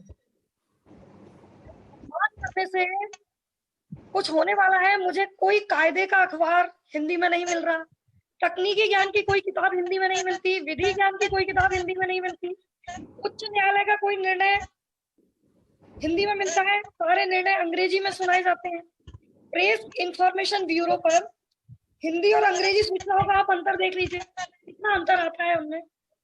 तो हिंदी करना चाहते हैं हम लोग, लेकिन जब तक वो शुरुआत जमीन से नहीं होगी सर, ऊपर हवा में पुल कैसे बना सकते हैं? सर आप तो इतने वरिष्ठ हैं, माफी चाहूंगी मैं इतनी गुस्ताखी कर रही हूँ आपके सामने कहने की, लेकिन करना हम सब चाहते हैं। किसी भी सम्मान थोड़ा थोड़ा वर्चस्व की तरह होता है सर, जिसे खुद अर्जित करना पड़ता है। कोई हमें देगा नहीं लाके कि भाई ये लो तुम ले लो। और शुरुआत जब तक नहीं होगी, शुरुआत यानी शुरुआत ही जो गलत तरीके से हो रही है कि हम कॉन्वेंट में पढ़ा रहे हैं। भाई बच्चे को आईआईटी में भेजना है तो कॉन्वेंट में पढ़ाना ही पड़ेगा। पहले आईआईटी की बुक्स जो है, तकनीकी, विधि और ये कानून की जो किताबें हैं, जब तक वहां से अंग्रेजी खत्म नहीं होगी सर, तो शुरुआत मान लीजिए हम 12th तक या उसको पोस्ट ग्रेजुएशन ले भी आए, तो पोस्ट ग्रेजुएशन के बाद बंदा क्या करेगा या बंदी क्या करेगी? एकदम सही कह रही है। अभी तो हमें फिर जाना वही पड़ेगा सर। कोई भी इतिहास गवाह है कि विजेताओं की भाषा ने हमेशा सम्मान पाया है, चाहे वैदिक काल में आर्यों की भाषा हो संस्कृत, चाहे मुगल काल में फारसी हो सर, चाहे आज की तारीख में इंग्लिश हो, सम्मान उसी का होगा जो विजयी होगा, विजेता होगा। तो विजेता जब तक हम नहीं बनाएंगे तब तक सम्मान हम दे ही नहीं पाएंगे ना सर, क्योंकि खाएंगे तो रोटी ना सर। क्या बात है, वाह वाह, बहुत बढ़िया बात कही आपने। बिल्कुल ममता जी ने एकदम सही बात कही। मैं अपना एक अनुभव बताती हूँ कि जब बच्चे अंग्रेजी माध्यम के स्कूल में पढ़ रहे हैं और कई बच्चों पर तो फाइन लगाया जाता है अगर बच्चे ने एक वाक्य भी स्कूल में हिंदी में बोल दिया तो। जो हिंदी की टीचर होती हैं वो हिंदी की टीचर भी अपने केवल क्लासरूम में हिंदी में बात करती हैं, बाहर जाने के बाद वो उसे भी अंग्रेजी में बात करनी पड़ती है। तो जब बच्चों के स्कूलों में, बच्चों के विद्यालयों में इस तरह का वातावरण होगा तो किस तरह से बच्चा हिंदी के प्रति अपने मन में गर्व का अनुभव करेगा। उसे जब बात बात पर डांटा जाएगा हिंदी के शब्द बोलने पर, तो बच्चे में तो हिंदी को लेकर एक हीन भावना शुरू से ही आती जाएगी। तो ये तो जड़ से ही समाप्त करनी है। वैदिक जी और नकवी जी और ममता जी, मैं सब लोगों से और राघवेंद्र जी ये कहना चाहती हूँ कि बच्चों के मन में जब तक गौरव की भावना उत्पन्न नहीं होगी अपने भाषा के प्रति, मैं तो मूल रूप से मराठी भाषी हूँ लेकिन मैं हिंदी में कविताएं लिखती हूँ। अच्छा। मैं ग्वालियर की रहने वाली हूँ मूल रूप से, आजकल तो दिल्ली में रहती हूँ। और इंदौर से भी मेरा बहुत गहरा ताल्लुक है क्योंकि मेरे ससुराल इंदौर में है। क्या बात है, क्या बात। लेकिन मैं अपने बच्चों को अंग्रेजी माध्यम में पढ़ाने के लिए विवश हूँ क्योंकि मुझे उनका भविष्य देखना है। लेकिन मैं हिंदी की लेखिका और कवयित्री हूँ, तो मेरे घर में हिंदी और मराठी दोनों का वातावरण है। दो बच्चों को मराठी भी आती है और हिंदी भी आती है, लेकिन उन्हें डांटा जाता है हिंदी में बोलने पर। बहन जी, आपको एक मजेदार बात बताता हूँ। मेरी बेटी जो है यहाँ सेंट स्टीफेंस में पढ़ी है कॉलेज में, उसके बाद वो कैम्ब्रिज यूनिवर्सिटी की फेलोशिप मिली थी, वहां से उसने एमए किया और फिर जवाहरलाल नेहरू यूनिवर्सिटी से पीएचडी किया। वो वॉशिंगटन डीसी में जॉर्ज टाउन यूनिवर्सिटी में प्रोफेसर थी। अचानक उसने एक दिन फोन किया कि मेरे दोनों बच्चे छोटे थे, कहने लगे उनको लेके मैं दिल्ली में रहूंगी, अब दिल्ली आऊंगी, जॉब यहाँ से छोड़ रही हूँ। मैंने कहा जॉब क्यों छोड़ रही है, इतना अच्छा जॉब है। बोले ये बच्चे अंग्रेजी बोलना शुरू कर दिया इन्होंने, अमेरिका में रहती है तो बोलेंगे अंग्रेजी। तो बोले मैं नहीं चाहती हूँ कि 6-7 साल की उम्र तक ये अंग्रेजी का एक शब्द भी बोले। तो वो यहाँ आई, अब अशोका यूनिवर्सिटी में पढ़ाती है। उसके दोनों बच्चों को घर में बिल्कुल अंग्रेजी बोलने की उसने मनाही कर रखी है, टीवी देखने की मनाही कर रखी है, टीवी बिल्कुल बंद कर रखे हैं। अब वो बच्चे अब जब 7-8 साल के हो गए हैं, अब उन्होंने अंग्रेजी पढ़ना शुरू की, उनको फ्रेंच भी पढ़ा रही, संस्कृत भी पढ़ा रही। बोले शुरू के 5 साल मैं बच्चों को मातृभाषा के अलावा कुछ नहीं बोलने दूंगी, पढ़ने नहीं दूंगी, बोलने नहीं दूंगी, इतनी सख्ती उसने रखी। और वो खुद भी फ्रेंच जानती है और अंग्रेजी में तो उसके रोज ही लेख छपते हैं, कई ग्रंथ उसके लंदन से छपे हैं। लेकिन वो इस मामले में बिल्कुल उसका दृष्टिकोण वैज्ञानिक दृष्टिकोण कि बच्चों को अपनी मातृभाषा ही सीखनी चाहिए, उसी में बोलना व्यवहार करना चाहिए, बड़े होकर वो 10 भाषाएं सीख लें। तो हम तो इस मामले में बड़े वैदिक जी एक बात मैं कहूँ, मैं प्रेरणा दर्पण साहित्यिक एवं सांस्कृतिक मंच की अध्यक्ष भी हूँ। तो मैं तरह तरह के कार्यक्रम हिंदी के और हिंदी कविता को विशेष रूप से बढ़ावा देने के लिए उस मंच के माध्यम से करती रहती हूँ। अभी मेरे मन में एक विचार आया कि मैं बच्चों को लेकर एक कार्यक्रम करूँ। तो मैंने अपने अपार्टमेंट में जहाँ मैं रहती हूँ द्वारका में, वहां मैंने कई बच्चों से कहा कि आप अपनी एक वीडियो बनाकर मुझे दीजिए हिंदी में कविता बोलते हुए, और उस कवि का नाम भी बताइए जिसकी कविता आप बोल रहे हैं। तो अधिकांश बच्चों ने कंधे उचकाकर मुझसे कहा कि हिंदी की कविता इतनी कठिन। तो मैंने कहा कठिन, आप बोल तो हिंदी में ही रही हैं, तो आपको कविता बोलने में क्या दिक्कत हो रही है? कहते नो नो नो नो मैं नहीं बोल सकती। तो मैंने लेकिन इस तरह का कार्यक्रम किया और मैंने कम से कम 20 बच्चों को लेकर एक कार्यक्रम किया, फिर अगली बार 20 बच्चों को लेकर और किया, और उनसे ये कहा कि आप जो भी कविता बोलेंगे स्वरचित, तो आप 12 साल की उम्र तक तो बच्चे क्या स्वयं लिखेंगे, तो आप जिस भी कवि की कविता बोलेंगे उस कवि का नाम अवश्य बताएं कि इस कविता के रचनाकार कौन है, क्योंकि अधिकांश बच्चे कविता बोलते हैं लेकिन उसके रचनाकार के नाम को बिल्कुल नजरअंदाज कर देते हैं। तो इस तरह का कार्यक्रम मैंने बनाया और उन बच्चों को दिखाया जिन बच्चों ने कंधे उचकाकर मुझसे कहा था कि हिंदी बहुत कठिन। तब उन बच्चों को समझ में आया कि नहीं, जब ये बच्चे बोल सकते हैं तो हम क्यों नहीं बोल सकते। फिर अगली बार उन बच्चों ने स्वयं होकर मुझसे कहा कि मैडम आप हमारा भी लीजिए, हम भी बनाकर देंगे। तो इस तरह का कुछ सकारात्मक कार्य अगर समाज में होता रहे तो बहुत अच्छा होगा आगे के लिए। कीर्ति जी, हम लोग फेसबुक पर लाइव हैं और हमारे दर्शकों ने कुछ सवाल भेजे हैं। एक सवाल मैं पढ़ रहा हूँ और कीर्ति जी आपसे जवाब चाहूंगा।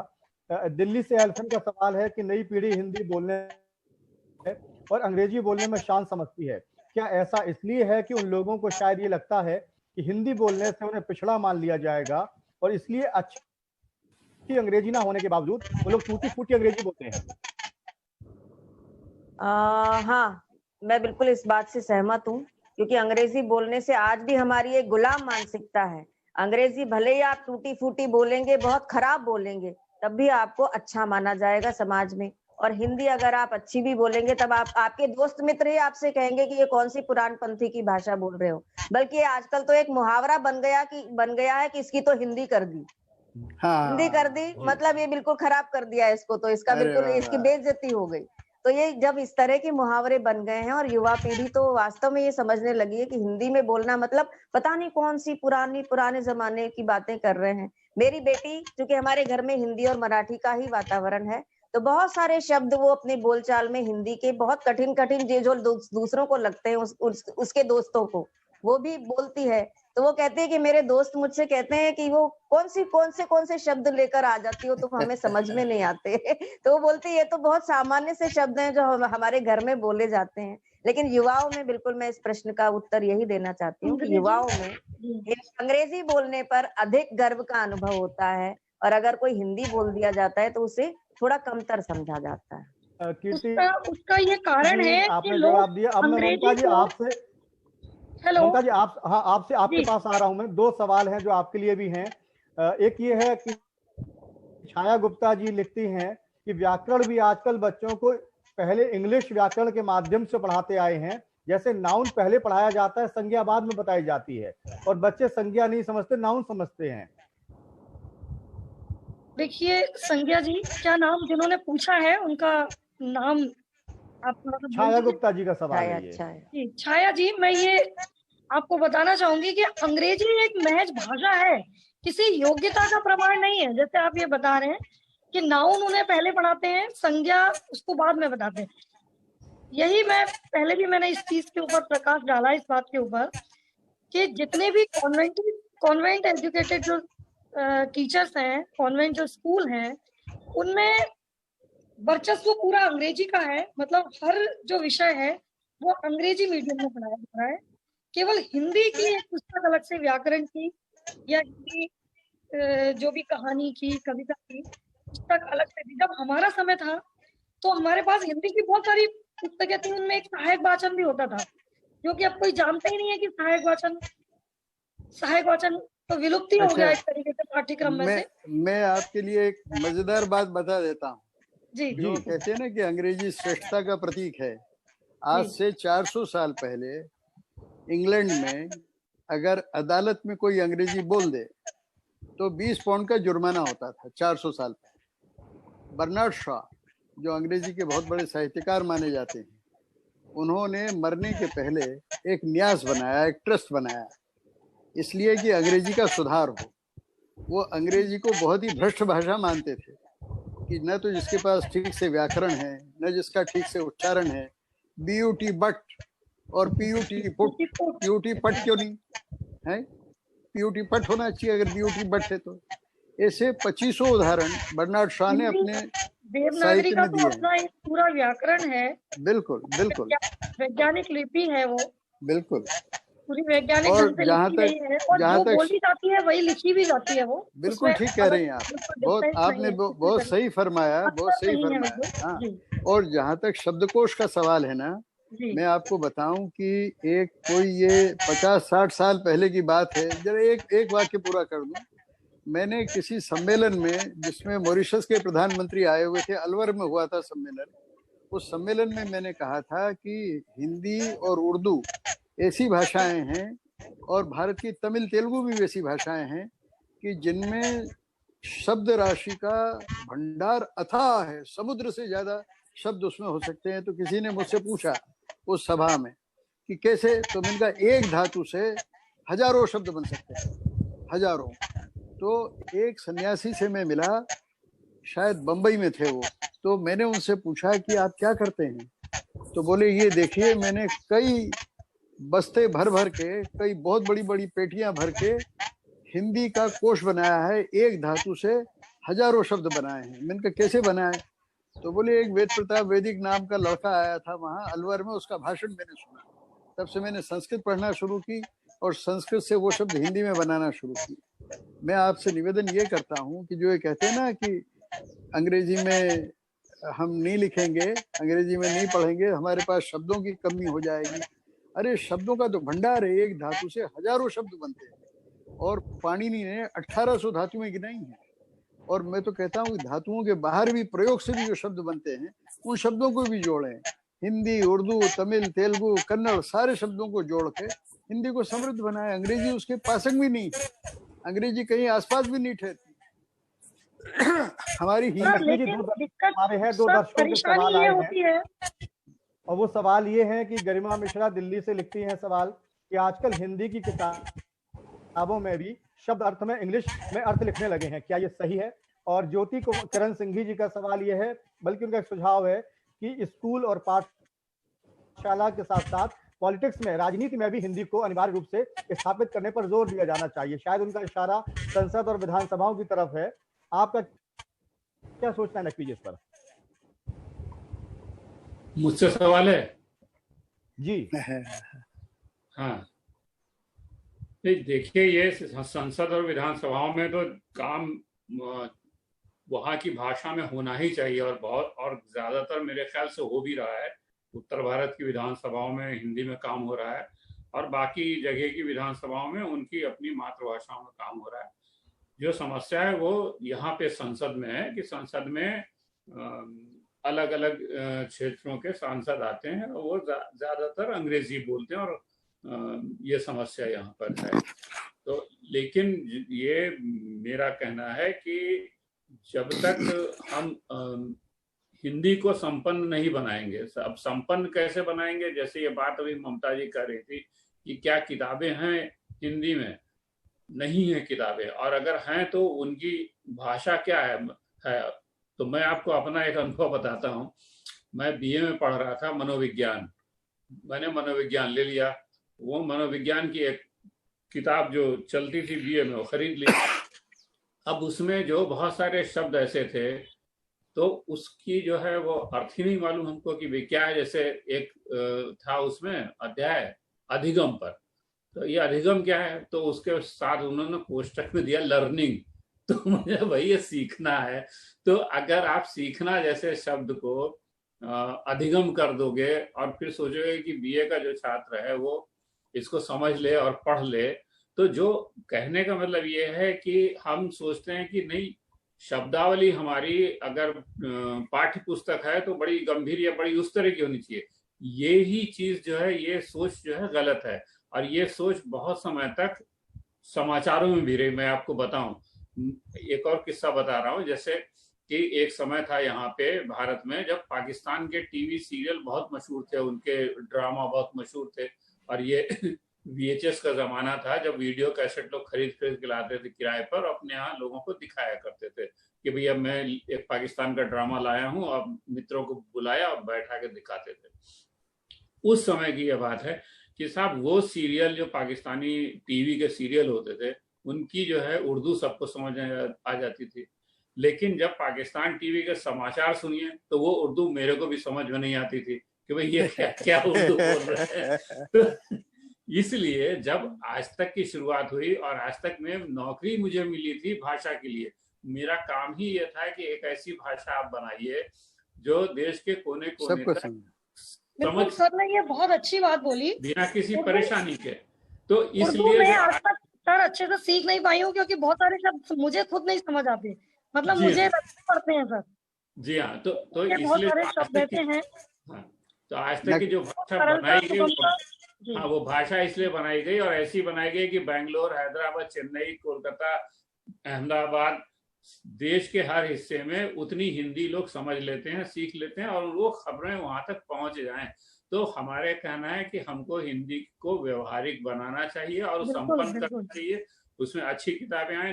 अमूमन होता क्या हिंदी में कि हम कहानी, उपन्यास, कविता यहाँ के आगे बढ़ते नहीं है।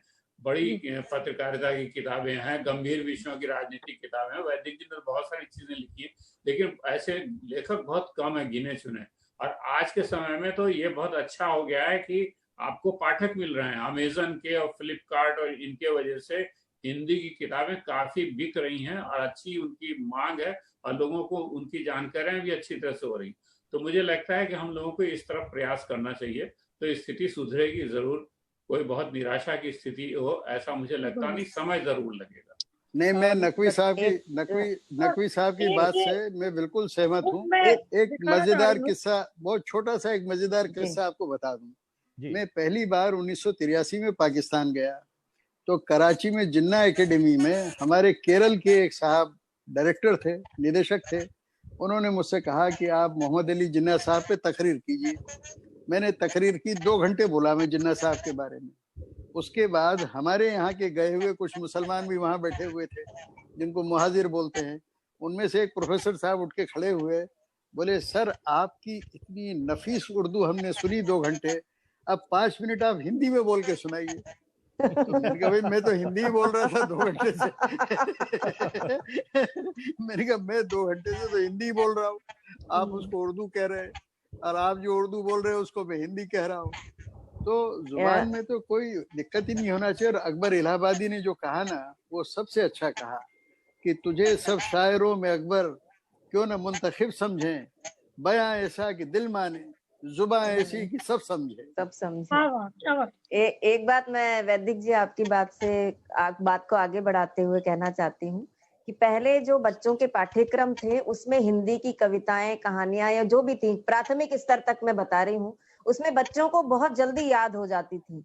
मुझे अभी तक याद है कक्षा 1 में मैंने कविता पढ़ी थी, उठो लाल अब आंखें खोलो, पानी लायूं बीती रात कमंडल फूले, उनके ऊपर भंवरे झूले, चिड़िया चहक उठी पेड़ों पर, बहने लगी हवा अति सुंदर, नभ में नारी लाली छाई और प्यारी धरती ने प्यारी छवि पाई, ऐसा सुंदर समय न खो मेरे प्यारे अब मत सो। कक्षा 1 में पढ़ी हुई ये कविता मुझे आज तक याद है। सुभद्रा कुमारी चौहान की इतनी लंबी कविता मुझे आज तक याद है। सिंहासन हिल उठे राजवंशों ने, भ्रकुटी तानी थी, बूढ़े भारत में भी आई, फिर से नई जवानी थी। ये पूरी कविता याद है, क्योंकि बचपन में जो पढ़ाई गई कविता, वो पहले एक बच्चे को सामने खड़े कर लिया करते थे और सारे बच्चों को कविताएं और कहानियां तक कंठस्थ करा दी जाती थी। और प्राथमिक स्तर पर जो कविताएं, कहानियां कंठस्थ हो जाती हैं, वो हमेशा याद रहती हैं। लेकिन आजकल वो कंठस्थ कराने का पूरा सिस्टम ही समाप्त हो गया है। बच्चे को पहले नर्सरी कक्षा से पेंसिल और कागज कॉपी पकड़ा दी जाती है कि आप इसके ऊपर ABCD लिखिए, उसे कुछ कंठस्थ ही नहीं कराया जाता।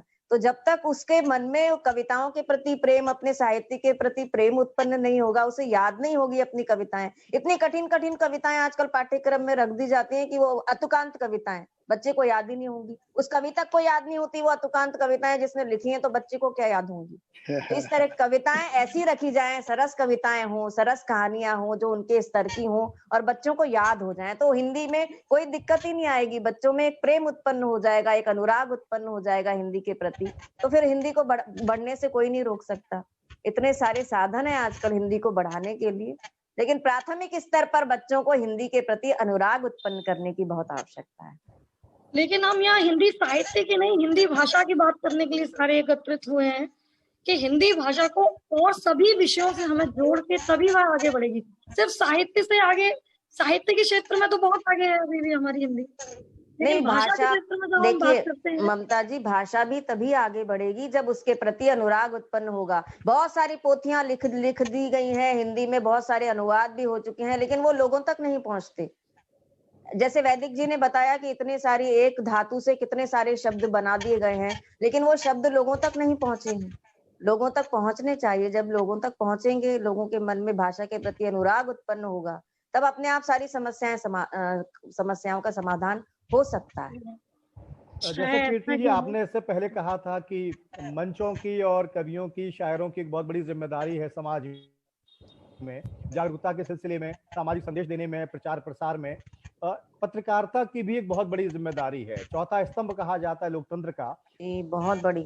और ये विषय इतना व्यापक है, इस पर अलग से एक लंबी चर्चा का आयोजन हम लोग नए सिरे से दोबारा कर सकते हैं। लेकिन चूंकि आज 2 वरिष्ठ पत्रकार हमारे इस पैनल में है, कार्यक्रम में है, नकवी साहब मैं आपके पास पहले आऊंगा, उसके पास बाद में वैदिक जी का रुख करूंगा। जैसा आपने भी जिक्र किया कि आपको नौकरी आज तक में भाषा के आधार पर मिली थी, पहला बड़ा कारण वो था, लेकिन आप कई साल तक, आज तक जैसे एक बड़े राष्ट्रीय न्यूज चैनल के हेड रहे, सर्वेसर्वा रहे, और आपके अंडर में आपके तमाम जो जूनियर्स थे, मैं नाम किसी का नहीं लूंगा, जो अब तमाम अलग अलग चैनलों में संपादक हैं, बड़े पदों पर हैं। जब आप वहां थे, मुझे याद है कि एक बादशाह थी टीवी इंडस्ट्री में आज तक की, नंबर 1 लगातार पोजीशन पे उसका रहना। भाषा के बहुत सारे प्रयोग आपने वहां किए और ऐसे प्रयोग किए जो दूसरे चैनल्स ने वहां से कॉपी किया, वहां से सीखा। तमाम पत्रकारों ने उस विधा को अपनाया और शैली को अपनाया। लेकिन मौजूदा दौर में नकवी साहब, जिस तरह की भाषा खासकर टीवी पत्रकारिता में इस्तेमाल की जा रही है, और वो माध्यम जो घर घर तक मौजूद है, घर घर में घुसा हुआ है, उससे लोग क्या सीख रहे हैं और कितना ढलान आप देख रहे हैं भाषाई स्तर पर, कि वाकई क्या अब टीवी पत्रकारों को और टीवी पत्रकारिता से जुड़े लोगों को आत्मचिंतन और मंथन का ये विषय है, समय आ गया है, उन्हें सोचना चाहिए हम किस दिशा में जा रहे हैं? देखिए, ये आपने बहुत महत्वपूर्ण सवाल उठाया है और बड़ी महत्वपूर्ण बात कही है। मीडिया असल में भाषा सिखाने का माध्यम हुआ करता था। और मैं अपनी बात कहूं तो जो आप मेरी हिंदी देख रहे हैं वो सब बनारस के अखबारों की देन है। मैंने 13 साल की उम्र से अखबार पढ़ने शुरू किए हिंदी के। वहां से एक अखबार निकलता था, अभी निकलता है, दैनिक आज, और एक अखबार निकलता था गांडीव, शाम को निकलता था गांडीव, सुबह निकलता था आज। और ये दोनों अखबार हम लोग नियमित रूप से पढ़ते थे। और उस समय के अखबारों में भाषा को लेकर के बहुत ज्यादा सावधानी बरती जाती थी कि भाषा क्या हो। जैसे मैं आपको उदाहरण दूं कि हमारे यहाँ लोग लिख देते हैं विमान अपहरण। आज अखबार कभी विमान अपहरण नहीं लिखता था, वो बलान्यन लिखता था। क्यों? उन्नयन से कि बलान नीति, यानी कि वो अपहरित नहीं किया गया, वो बलान्यन हुआ उसका। तो इतना उन्होंने अंतर कर रखा था कि शब्दों में इतना अंतर है। और वो हिंदी पढ़ पढ़ कर हम लोगों की हिंदी अपने आप सुधरती चली गई और हमने बहुत कुछ सीखा। हमारा शब्द भंडार बढ़ा, हमारा वाक्य विन्यास हमारा सुधरा, हम कैसे किन शब्दों को वाक्यों में प्रयोग कर सकते हैं वो सुधरा। तो लेकिन जो आज की जो भाषा है, अब आज क्या हो रहा है कि आज पत्रकारों को जब हम भर्ती करते हैं उस समय भाषा का कोई मानदंड नहीं है, वो भाषा का कुछ भी परख नहीं होती, कोई ऐसी परीक्षा नहीं होती कि भाई इनकी भाषा कैसी है, इनका व्याकरण कैसा है, वगैरह वगैरह। तो वो चीज बिल्कुल गौण हो गई है। तो इसलिए ऊपर से लेकर नीचे तक, यानी संपादक से लेके जो नीचे इंटर्न तक है, वहां तक कहीं पे भी भाषा को लेकर के कोई बात ही नहीं होती। आपको आज के किसी न्यूज रूम में मुश्किल से शब्दकोश मिलेगा। और अभी तक हालत यह है कि बहुत सारे लोग जो लोग थोड़े से जिनको भाषा को लेकर थोड़ा सा सचेत हैं, उनमें अलग अलग चैनलों के लोग, अखबारों के लोग अक्सर मुझको व्हाट्सएप पर या फेसबुक में इनबॉक्स पे संदेश भेज के पूछते रहते हैं कि ये शब्द कैसे लिखा जाएगा, वो शब्द कैसे लिखा जाएगा। ऐसे भी लोग हैं, लेकिन उनके दफ्तरों में भाषा को लेकर के कोई चर्चा नहीं होती, कोई उसकी बात नहीं होती कि कैसा लिखेंगे। इसलिए जो मीडिया जो भाषा दे रहा है समाज को, वो भाषा से समाज जो सीख रहा है उसकी भाषा सुधर नहीं रही है, खराब हो रही है, और ये बड़ी चिंता की बात है। वैदिक जी, जैसा नकवी जी ने कहा, और खासकर चिंता की बात है, यकीनन चिंता की बात है। टीवी के मुकाबले या टीवी न्यूज चैनल्स के मुकाबले अखबारों की स्थिति कैसी देखते हैं आप? कि फिर भी कुछ गनीमत है या अखबारों में भी अब उतना ध्यान नहीं रखा जा रहा भाषा का जो पहले रखा जाता था? अखबारों की भाषा भी पूरी तरह से भ्रष्ट हो चुकी है। अखबारों में शुद्ध वाक्य निकालना जिसमें भारतीय भाषाओं का समावेश हो लगभग असंभव हो गया है। कई अखबारों के मालिकों से जिनसे मेरा बहुत ही आत्मीय संबंध है, अब तो कई नए लड़के मालिक हो गए हैं। उनके पिताजी लोगों से मेरा संबंध था, उनके पितामह लोगों से मेरा संबंध हुआ करता था। तो उन बच्चों को वो मुझे सब अंकल बोलते हैं। उनको मैं बार बार फोन करता हूँ, भैया तुम्हारे अखबार में किस कदर भ्रष्टाचार हो रहा है, सारी भाषा को भ्रष्ट करने की पूरी कोशिश हो रही है। कोई वहाँ शीर्षक नहीं दिखाई पड़ता, कोई एक खबर नहीं दिखाई पड़ती कि जो ऐसी भाषा में लिखी हो कि जिसको गांव का पाठक भी समझ ले। जब तक अंग्रेजी माध्यम में पढ़ा हुआ व्यक्ति उस खबर को नहीं पढ़ेगा, उसको पल्ले ही नहीं पड़ेगी। सारी संस्थाओं के नाम अंग्रेजी में हो गए हैं, सारे संक्षिप्त नाम अंग्रेजी में हो गए हैं। तो इस मामले में हमारे पाठकों को जागरूक होना चाहिए। आप जैसे पाठक, नकवी साहब जैसे पाठक, मैं भी एक पाठक हूँ, साधारण पाठक है हम सब लोग। हम लोगों को चिट्ठियां लिखनी चाहिए अखबारों के मालिकों को, संपादकों को, और मुझसे तो जो भी संपादक मिलता है मैं उसको बताता हूँ, तो फिर वो 8-15 दिन तो असर रहता है उस बात का, फिर वो मालिक लोग भूल जाते हैं, क्योंकि उनकी इच्छा न तो हिंदी को बढ़ाने की है, न उनकी इच्छा पत्रकारिता को बढ़ाने की है। उनकी इच्छा तो वही है जो नेताओं की होती है। नेता क्या चाहता है? वोट और नोट। बेचारा अखबार का मालिक तो सिर्फ नोट चाहता है, उसको तो वोट चाहिए नहीं। तो नोट चाहने के लिए जैसे भी हो काम चलना चाहिए, अखबार बिकना चाहिए। अगर अखबार बिकता है तो कोई उसमें कैसे गंदे फोटो छापे, कैसी भाषा इस्तेमाल करे, कैसे लेख छापे उठपटांग, उसकी परवाह नहीं है। परवाह सिर्फ इसकी कि मेरा अखबार बिकना चाहिए और मुझे पैसे मिलने चाहिए। ये बहुत खराब बात है। वैदिक जी, हम कार्यक्रम के आखिरी हिस्से की तरफ बढ़ गए हैं। अब तक हमने समस्या को लेकर बात काफी की, और अगर हम समाधान की बात करें या निष्कर्ष के तौर पर एक एक कमेंट अगर हम आप सभी लोगों से चाहें, तो आखिरी सवाल यह है हमारा कि अंग्रेजी की बहुत पुरजोर वकालत भी ना की जाए और मुखालफत भी ना की जाए। इसके बाद अगर आप दूसरा पहलू देखें, हिंदी की बात करें, तो हिंदी को वो मान सम्मान मिल जाए जिसकी वो हकदार है। उसके प्रचार प्रसार में वो तमाम काम किया जाए, चाहे सरकार के स्तर पर हो, चाहे वो व्यवहारिक स्तर पर जनता के स्तर पर हो। क्या सुधार की गुंजाइश आप देखते हो, और कैसे संभव है कि हिंदी को इसका सही सम्मान मिलना चाहिए और कैसे मिल सकता है? वैदिक जी, आपसे शुरू करता हूँ। मैं तो 2 वाक्य में आपसे कहूंगा कि जब तक अंग्रेजी के वर्चस्व को चुनौती नहीं दी जाएगी, हिंदी को और अन्य भारतीय भाषाओं को उनका उचित सम्मान मिलेगा नहीं। लेकिन अंग्रेजी के वर्चस्व को चुनौती देने का मतलब अंग्रेजी भाषा का विरोध बिल्कुल नहीं है। अंग्रेजी भाषा और उसके अलावा पड़ोसी देशों की भाषाएं और महाशक्तियों की भाषाएं हमारे बच्चों को खूब अच्छी आनी चाहिए। इतनी अच्छी आनी चाहिए कि उन भाषाओं के बोलने वाले भी कहें कि वाह, अरे भारतीयों से सीखो, फ्रेंच सीखना है, चीनी भाषा सीखना है, रूसी सीखना है, तो उच्चारण इनके शुद्ध हैं, ये लोग हैं। लेकिन जब तक उसको चुनौती नहीं दी जाएगी, अंग्रेजी का इसी तरह से महत्व इस देश के अंदर बराबर अक्षुण्ण बना रहेगा और हमारी भाषाएं, अंग्रेजी महारानी बनी रहेगी, हमारी भाषाएं नौकरानियां बनी रहेगी। कीर्ति जी, आपसे जानना चाहेंगे आखिरी कमेंट के तौर पर, आखिरी टिप्पणी के तौर पर, ये महारानी और नौकरानी का अंतर कैसे कम किया जा सकता है? ये अंतर, जैसे कि अभी नई जो शिक्षा नीति आई है, उसमें प्राथमिक स्तर पर मातृभाषा और हिंदी पढ़ाने का जो प्रावधान रखा गया है, उससे मुझे लगता है काफी फर्क पड़ेगा। क्योंकि प्राथमिक स्तर तक बच्चे अगर अपनी भाषा में सीखेंगे, हर विषय को सीखेंगे, तो उनमें अपनी भाषा के प्रति अनुराग और गर्व की भावना उत्पन्न होगी। और उसी तरह से जब वो बच्चे बड़े होंगे और किसी भी आधिकारिक पद पर आएंगे, तो वो अपनी भाषा से, अपनी मातृभाषा से या अपनी राष्ट्र और राजभाषा से कभी उसे नीची दृष्टि से नहीं देखेंगे और उसे उसका उचित सम्मान प्राप्त हो सकता है।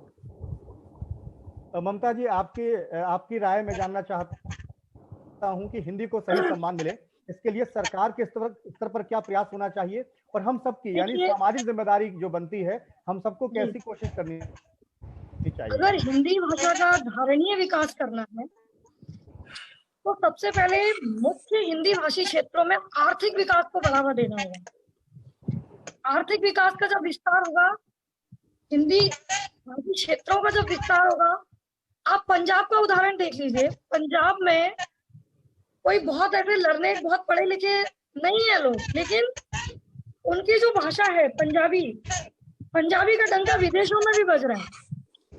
समुदाय के लोग बहुत ही योद्धा और आर्थिक रूप से संपन्न होते हैं। तो जब भाषा आर्थिक रूप से संपन्नता की ओर आ जाएगी, मतलब जो जैसे पंजाबी बोल के पंजाबी वाले जो पंजाबी लोग हैं, पंजाबी क्षेत्र के जो लोग हैं, उन्हें कभी ऐसी जरूरत नहीं पड़ती कि नहीं हिंदी बोलेंगे तभी उन्हें जानेंगे। लेकिन बुंदेलखंडी अगर कितने जा रहा बोल दिया और इधर पंजाब वाला अगर बोल रहा है कि कितने जा रहा है, तो आप देखिए, एक को गंवार समझा जाएगा और दूसरे को गंवार नहीं समझा जाएगा। ऐसा क्यों है? क्योंकि एक जो क्षेत्र है, पंजाबी जो क्षेत्र है, वो आर्थिक दृष्टि से सुदृढ़ है। तो जितने हिंदी भाषा वाले जो क्षेत्र हैं, जो हिंदी पट्टी वाले क्षेत्र हैं, वो अगर आर्थिक विकास कर पाते हैं इस भाषा के साथ में, तो भाषा के स्तर को सुधारने में बहुत मदद मिलेगी। और दूसरा मैं ये कहूंगी कि विद्यालयीन क्षेत्रों से इसको दुरुस्त करना पड़ेगा। हिंदी में मौलिक को बढ़ावा देना पड़ेगा। जब रोजगारोन्मुखी भाषा बन जाएगी तो भाषा का स्तर खुद ब खुद सुधर जाएगा। बहुत बहुत शुक्रिया डॉक्टर ममता जी आपका। हर देसी चीज को सस्ता, कोई भी देसी चीज को सस्ता समझना जरूरी नहीं होता कि अगर भाषा हमारी देसी है तो वो सस्ती है, ऐसा नहीं है कि अंग्रेजी स्कूल में पढ़ने से बहुत ज्यादा पैसे खर्च हो रहे हैं तो वो अच्छी होगी और हिंदी स्कूल थोड़े सस्ते हैं तो वो खराब होंगे। हिंदी स्कूलों से भी बहुत लर्नेड और वो सब निकलते हैं। हिंदी स्कूलों से, हिंदी माध्यम से पढ़ने वाले भी IAS बनते हैं, लेकिन नकवी साहब थोड़े विरले होते आपकी हैं। तरफ रुक कर रहा हूँ अब। जहां तक मुझे याद आ रहा है, राहत इंदौरी जिनका भी हाल ही में निधन हुआ, उनका कुछ मुझे याद आ रहा है, शायद उन्हीं का शेर है ये कि इससे पहले कि हवा थरथराने लग जाए, उससे पहले मेरी खाक ठिकाने लग जाए, अब साल भर ईद का रास्ता नहीं देखा जाता, वो मुझसे गले किसी और बहाने लग जाए। तो अगर भाईचारे की बात करनी है तो साल में एक दिन का इंतजार क्यों हो कि ईद आएगी तब हम गले मिलेंगे, तब भाईचारा बढ़ाएंगे। तो एक सतत प्रक्रिया होनी चाहिए, एक लगातार कोशिश होनी चाहिए। और अगर हिंदी को मान सम्मान दिलाना है, सही जगह पर पहुंचाना है, सही रास्ते पर ले जाना है, तो क्यों हम हिंदी पखवाड़ा, हिंदी सप्ताह और हिंदी दिवस का इंतजार करें? क्यों ना हम पूरी साल और लगातार कोशिश की जाए हमारी तरफ से, सरकार की तरफ से और सभी की तरफ से। नकवी जी। नहीं, वो राघवेंद्र जी, ये तो हो रहा है कि हिंदी वाले तो काम कर ही रहे हैं और हिंदी वाले बढ़ रहे हैं जहां तक। और अब सरकारी दफ्तरों में भी ऐसा नहीं कि काम नहीं हो रहा है, वहां भी काम हो रहा है। और जहां तक मुझे याद है, कुछ साल पहले तक की बात मैं बता रहा हूँ आपको कि होम मिनिस्ट्री की ओर से काफी सक्रिय प्रयास किया गया कि हिंदी जो है उसमें काम हो और आसान हिंदी इस्तेमाल की जाए दफ्तरी कामकाज में। इस बात का अभियान चलाया गया था कुछ साल पहले सारे सरकारी दफ्तरों में। तो वो लगातार करते रहते हैं और लगातार अब जैसे जिस तरह से हिंदी के माध्यमों का, जैसे मैंने चर्चा की आपको कि इंटरनेट के आने के बाद डिजिटल माध्यम पर, वेबसाइटों पर, यूट्यूब पे, फेसबुक पर, गूगल पर, और जो ये कंटेंट एग्रीगेटर हैं, डेली हंट या शेयर चैट, इस तरह के उस पे जहाँ जो हिंदी का प्रचार हो रहा है, जो हिंदी का प्रसार हो रहा है, बढ़ रहा है। क्योंकि अब व्यापार ही यही है, बेसिक बात है। क्योंकि जो बड़े शहर हैं वहां जिनको इंटरनेट लेना था वो ले चुके, अब उनके पास ब्रॉडबैंड आ चुका, उनके पास मोबाइल फोन आ चुका, तो वो एक मोबाइल फोन, 2 मोबाइल फोन ले चुके, अब कितना खरीदेंगे। उसके बाद जो टियर 2 और टियर 3 के शहर थे वहां मोबाइल फोन पहुंच गए। अब उसके बाद जो है वो अब गांव तक मोबाइल पहुंच रहा है। तो जैसे जैसे ये अभी जितने लोगों के पास इंटरनेट नहीं है या मोबाइल नहीं है उनके पास जब इंटरनेट पहुंचेगा तो हिंदी और भारतीय भाषाओं का विस्तार और होगा और वो और आगे जाएंगे। तो इसलिए ये काम लगातार चल रहा है। अब लेकिन जो ममता जी ने कहा कि जैसे हम दिन जब कोई मनाते हैं, दिवस या पखवाड़ा मनाते हैं, तो थोड़ा उसमें जोश आ जाता है, थोड़ा उसमें ताकत लगा देते हैं। तो ये ताकत लगाना भी चाहिए, अच्छा है। क्योंकि इस बहाने कम से कम देखिए, आज ही हम लोगों ने चर्चा की 1 घंटे की हिंदी को लेकर के, और केवल हम ही ने चर्चा नहीं की, पूरे देश में इस तरह के पता नहीं कितने आयोजन हो चुके हैं। तो लोगों में एक प्रकार से एक भाव तो पैदा होता ही है, एक संकल्प तो पैदा होता ही है कि हमको हिंदी के लिए काम करना है, काम करते रहना चाहिए। तो मुझे लगता है कि इस तरह के आयोजनों की उपयोगिता है और ये हो तो इसमें कोई बुरी बात नहीं है। बिल्कुल ठीक कहा आपने, कोई बुरी बात नहीं, और इसकी यकीनन उपयोगिता भी है और इसका संदेश बड़ा सकारात्मक और सार्थक दूर तक जाता है। कीर्ति जी, हमारी दर्शक यानी इस वक्त हमारे जो कार्यक्रम को देख रही हैं माधुरी मुस्कान शर्मा, और उन्होंने एक निवेदन किया है अपने कमेंट के जरिए आपसे कि कीर्ति दीदी से एक गीत का निवेदन है, और मैं चाहूंगा कि देश दुनिया की एक बड़ी कवित्री अगर हमारे आज कार्यक्रम में है तो जाते जाते ये हमारी भी ख्वाहिश है कि आप कोई मुक्तक, छंद या कोई गीत अगर हिंदी से जुड़ा हो तो जरूर हमारे दर्शकों को सुनाए और हम सबको सुनाए। जरूर जरूर, नहीं जुड़ा हो तो भी सुना देंगे। किसी कवि या लेखक के लिए क्या सबसे अच्छा क्या होता है, उसे अगर कुछ अच्छा उसका स्वलिखित सुनाने के लिए कोई फरमाइश करे तो आपको मैं धन्यवाद देती हूँ राघवेंद्र जी कि आपने मुझे ये अवसर दिया है। हिंदी भाषा पर लिखा हुआ मेरा एक गीत है जो मैं आपको सब लोगों को सुनाती हूँ आपके माध्यम से, सुनिएगा। जी। कि पूरब पश्चिम उत्तर दक्षिण, पूरब पश्चिम उत्तर दक्षिण, सुबह दोपहर शाम करें। पूरब पश्चिम उत्तर दक्षिण, सुबह दोपहर शाम करें। हिंदी में बोले बतियाएं, हिंदी में ही काम करें। हिंदी में बोले बतियाएं, हिंदी में ही काम करें। तुलसी सूर कबीर जायसी के आंगन में खेली है। मीरा और महादेवी की हिंदी सखी सहेली है। घनानंद केशव भूषण ने इसका रूप संवारा है। घनानंद केशव भूषण ने इसका रूप संवारा है। खुसरो और नजीर ने हिंदी का लावण्य निखारा है। खुसरो और नजीर ने हिंदी का लावण्य निखारा है। पंत प्रसाद निराला के सपनों को ललित ललाम करें। हिंदी में बोले बतियाएं, हिंदी में ही काम करें। पूरब पश्चिम उत्तर दक्षिण, सुबह दोपहर शाम करें। हिंदी में बोले बतियाएं, हिंदी में ही काम करें। और क्यों करें? कि हिंदी हिंदुस्तान की भाषा, देवनागरी लिपि इसकी। हिंदी हिंदुस्तान की भाषा, देवनागरी लिपि इसकी। संस्कृत की बेटी सर्वाधिक वैज्ञानिकता है जिसकी। पढ़ना लिखना कहना सुनना एक रूप है हिंदी में। पढ़ना लिखना कहना सुनना एक रूप है हिंदी में। मन के भावों के छलकन की गूंज है बिंदी बिंदी में। अपनी भाषा अपनी बोली को ही प्रथम प्रणाम करें। हिंदी में बोले बतियाएं, हिंदी में ही काम करें। हिंदी में बोले बतियाएं, हिंदी में ही काम करें। और अंतिम पद है इस गीत का कि एक निशान हो एक प्रधान हो एक संविधान। एक निशान हो एक प्रधान हो एक हो संविधान अपना। बिना राष्ट्रभाषा के लेकिन रहे अधूरा ये सपना। एक निशान हो एक प्रधान हो एक हो संविधान अपना। बिना राष्ट्रभाषा के लेकिन रहे अधूरा ये सपना। हिंदी पूरे देश को जोड़ने वाली एक कड़ी है जी। हिंदी पूरे देश को जोड़ने वाली एक कड़ी है जी। सब भाषाएं छोटी बहने, हिंदी सबसे बड़ी है जी। बोल चाल व्यवसाय और व्यवहार इसी के नाम करें। हिंदी में बोले बतियाएं, हिंदी में ही काम करें। पूरब पश्चिम उत्तर दक्षिण, सुबह दोपहर शाम करें। हिंदी में बोले बतियाएं, हिंदी में ही काम करें। हिंदी में बोले बतियाएं, हिंदी में ही काम करें। वाह वाह वाह वाह वाह वाह कीर्ति जी, वाह, धन्य है, वाह धन्य है। वाह, बहुत बहुत धन्यवाद।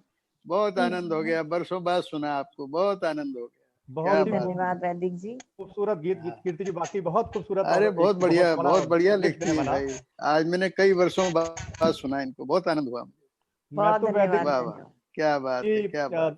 12-14 साल से सुन रहा हूँ और देश दुनिया में यकीनन एक बड़ा नाम कीर्ति जी का, बड़ी शोहरत है। और हिंदी मंच के माध्यम से हिंदी की सेवा लगातार कर रही हैं। और ये साधना है कीर्ति जी की। और आप सभी लोग अपने अपने जी। आज नकवी जी को भी पहली बार सुना, बहुत अच्छा लगा मुझे। नकवी जी से भी कमाल कमाल की हिंदी बोलते हैं, तो वाह जी जी, क्या बात जी। हमारी खुशनसीबी है अमेज फाउंडेशन के लिए राघवेंद्र जी को सब श्रेय है। हाँ, ये श्रेय राघवेंद्र जी को है। आपको सुनने का मौका मिल गया। मैं तो आपको देखता था जब कभी बुलाते थे आप मुझे। आज तक मैं आभारी हूँ नकवी साहब का, वैदिक जी का, कीर्ति जी का, डॉक्टर ममता जी का। आप लोगों ने समय निकाला और ये हमारी खुशनसीबी है कि 14 सितंबर हिंदी दिवस के मौके पर आप सभी दिग्गजों के साथ चर्चा करने का मौका मिला। और उम्मीद है हम आगे फिर किसी महत्वपूर्ण विषय पर कोशिश करेंगे कि दोबारा जुड़े और किसी दूसरे सार्थक विषय पर सार्थक चर्चा करें। बहुत धन्यवाद। धन्यवाद। नमस्ते। धन्यवाद। नमस्ते। नमस्कार।